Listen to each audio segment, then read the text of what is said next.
Thank you for joining us to take a look at Rescue International's Deployed Technologies Unit. Response to Hurricane Ian. As Ian hit the lower Gulf Coast and moved up into the Fort Myers region, it landed with a hard impact to the coastal area. Requests from Florida state officials went to the Federal Emergency Management Agency and many disaster response organizations. Power companies deployed resources. Many law enforcement departments were requested to send help. Damage was vast, and widespread support services and resources were needed to support the hundreds of responders coming into the area that had little to no working services. Power and communications were two of the main issues. As we arrived in the Fort Myers area at the park being used to set up a camp for responders, we watched a military chopper fly overhead with a large container of supplies fly by. We got busy to set up our support trailer, met with the camp's contractors, got a game plan to provide up to 150 people that would stay at the camp during their rotation in the area with Wi-Fi, and for the camp staff to coordinate the setup and continued operations. Over the many weeks to come, many of the responders need to have Wi-Fi at the camp as they will not always have it in the field to file damage reports and get set up for the next day's response operations. In the surrounding area, many places like Pine Island and many communities south of Fort Myers have zero power and cellular service. At the camp, we had only very limited ATT FirstNet Band 14 data capacity and requested a 5G router to support our operations. The local ATT tower had 5G a mile away. Band 14 FirstNet's dedicated responder band was overloaded and was giving us only 10 to 30 megabits due to the high responder response from across the U.S. ATT was on site the next morning and got us a Netgear 5G hotspot to support the camp's admin staff. Band 14 increased capacity almost every day as deployable cells were set up in the region. We will show you the one we had in St. James City later on. That first night, we need to get some Wi-Fi coverage in the camp's sleeping and mess areas. So we got one Starlink unit placed on the roof of a shower trailer that became our IT compound for the camp and grew each day as it expanded in coverage and data capacity. That night, we set the gear in the trailer's service bay door and connected a few access points through our Ubiquiti Wi-Fi system with the data feed from the Starlink. The next day, we went hard at it to wire up the large camp. We started with an outside cabinet from Home Depot for the 19-inch rack with power and backup power supply. We got an AC unit to keep it cool. We placed over 2 days a total of 11 access points across the camp. This included both the UAP Mesh and AC Pro Mesh devices, and a few were connected wirelessly with the Mesh connection. On that first full day, we had to set up a second Starlink system and make sure both were mounted safely on the roof of the trailer. The trailer owner did not want screws in the roof. That was understandable. We did a setup that we had used before and bought 2 4x4-inch posts and placed them on the roof, across 4 roof beams. I took a photo of the roof that had some damage before we started our work to show them it was there. The posts were placed on the roof and 2 Starlinks were attached on each end with 4 lag bolts to hold the quad pod mounts. We then weighted the posts with 4 bags of sand. The guys ran the cables to the cabinet and hooked up the router and tested them. We now had the AC unit installed. Worked great. Well, I was checking one of the AC Pro access points and look what I saw in the background. In all the rush, no one noticed that we did not have a U.S. flag flying on the flagpole over this great camp, and all the heroes that have left home to come help. Some are paid and a lot are volunteers like the Red Cross that will be arriving soon. So let's get a flag hoisted. I always carry our nation's flag and have had the honor to fly them at our camps during rescue and recovery response. Operations like 9/11 at Staten Island Camp and 3 camps during Katrina for rescue and recovery operations. We did not shoot a lot of video during this response due to time limits, but this deserves one. As we walked to the camp office, a new trailer and satellite dish had been dropped off for a community medical outreach program. It's been a few years since I set one up. I'm a ground control and CCOM certified installer. Ours is trailer mounted and has not been used since the Texas floods. It is a turn it on. It points itself, and it worked most of the time. They were asking for help, so we tried to get it set up and connected, but it will not pass data. The tech came out the next day and updated it, and it worked, but VSAT-style satellite is slow during disaster overloads. A day later, we needed to boost the capacity at the camp. With over 100 computers logged into the Wi-Fi controller and many users streaming, it was hurting the system's overall speed to everyone. We ran the admin on its own Starlink and ATT hotspots. We decided to add a third Starlink to the camp system, and this required us adding a load-sharing capability in front of the Ubiquiti controller. It only takes 2 source inputs. The TP-Link Omada unit allows for 4 inputs. It worked well, spreading out the users over 3 Starlinks.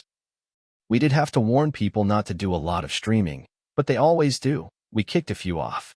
It was slow many times at night, around 20 megs, because all the responders were back at camp at night with curfews. Days later, we went back to an ATT LTE and 2 Starlinks. Remember, this was 2022, and there was limited Starlink satellites. Now in 24, the capacity is far greater. Starlink had also realigned their orbits to give the region better coverage. As things got better, we had some TV in the mess hall that were using a flat over-air antenna. We connected to Wi-Fi and added Roku TV for better group entertainment at night. Later, we added TV in staff areas. When things got better and slowed down, we were able to get out and do some IT outreach on the way to meet the crew from Cajun Navy at their staging and feeding center. We found Xfinity mobile Wi-Fi hotspot truck in the same area. People were able to connect and take care of business. We checked out Cajun Navy's Starlink, and it was up and running okay to support their Zello PTT communications and data needs. We then went to check on a request for help on a Starlink install in St. James City. On the way, we saw another Starlink being installed on a church to support a relief center. We checked in and gave some pointers, and it was up and working in a few minutes. After taking care of business, the weather alerts had gone off for some bad weather coming our way, so we headed back to be available if needed at camp. As we arrived at camp, the rain had started. I dropped the guys off at the mess tent, and I drove around back to the IT cabinet. The rain was getting harder, and a pool of about an inch was in front of the cabinet that sits on blocks. As I took this photo, the one antenna went horizontal. As I switched to video, the second one did the same thing. Power was good and backup was in place. Did it do it on its own? I think it did. The water in front of the cabinet is up to the bottom of the cabinet but never got inside. This is the video of the 2 antennas just after they went flat. Is this Starlink taking care of itself? I think it is, and have never gotten an answer back from Starlink. It is most likely to reduce wind load. There has been many a windstorm at the site, and the antennas never moved, so the mounting worked out very well. The site was soaked, but with a few pumps running in the low spots, it dried out nicely. The site served many people for the 4 weeks it was used. There was 100% Wi-Fi coverage in the camp, working in the sleeping trailers, mess hall, and outdoor spaces. Mission accomplished.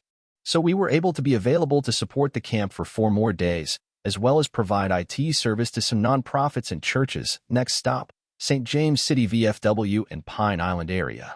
We arrived at the VFW and set up a hotspot for them powered by the generator.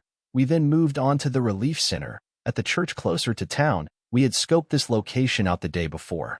We set up a Starlink and put up a guest Wi-Fi access point on the light tower and ATT FirstNet hotspot for people and FEMA worker to be able to file applications for FEMA assistance. The next 3 days, we provided Wi-Fi to the site staff, the FEMA staff, and we were joined by the crew with the IEE disaster communications truck that also provided data via their satellite system. As we had very poor FirstNet coverage on the island's southern region, we request a FirstNet deployable tower with band 14 cell site to help cover the area. They arrived the next morning and started to set up on the church property. They have an older V-band satellite on the Colt with a tall mast and band 14 FirstNet only coverage. This improved the coverage at the center and provided responders in the southern area of the island better communications. I wish that FirstNet would take heart to my suggestion to and interop radio repeaters to the bigger Colts and towers to provide quick, easy radio coverage as well as data. This would also allow them to be linked to an EOC or other network by data links in our IP.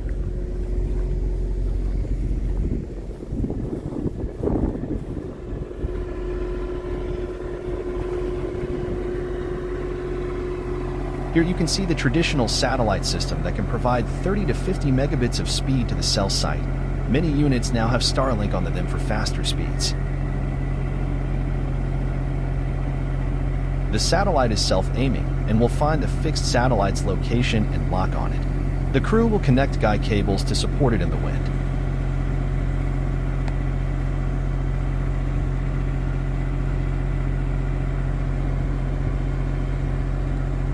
AT&T is contracted by the FirstNet Authority to provide the FirstNet services to responders in the U.S. and territories. AT&T maintains a vast inventory of over 100 deployable assets for emergency support to the first responder community. We had to sell on light truck our what they call a cult within a few hours of confirming its need.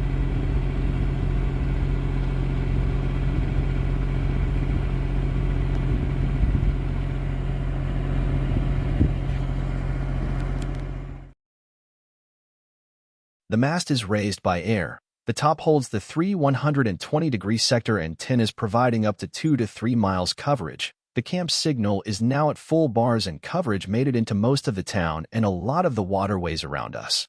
You can see how the mast gets the antennas above all the trees to provide such great coverage. The FirstNet system allows responders like search and rescue, fire, and the Red Cross to have critical communications. We now have mini version of this with our Starlink antenna connected to AT&T FirstNet Booster Pro that lets our phone and push-to-talk over cellular devices work at least around the command post. Subscribe for more on FirstNet.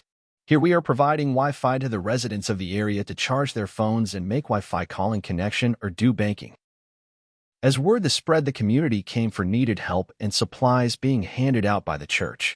Food from the Red Cross and others. In the coming year, we hope to have funding to provide more Starlink units to help others in need, and we'll be asking the public to donate to our nonprofit. For our disaster and Starlink funds at www.rescueinternational.org and click on Donate through our PayPal account or by mail.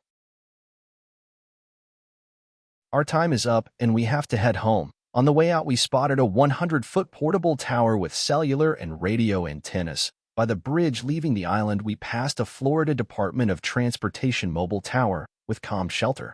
It had been there all week with 2 Starlink antennas. Now it has one replaced with a premium antenna. It is providing Wi-Fi for locals and responders, radio links, and connecting the camera system back to the control center.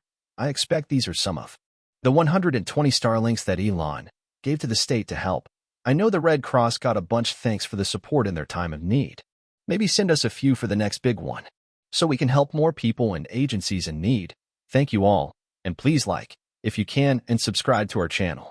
We need everyone that watches to help us meet our YouTube goals. Be safe and press on so that others may live. Thank you from Bruce and the crew.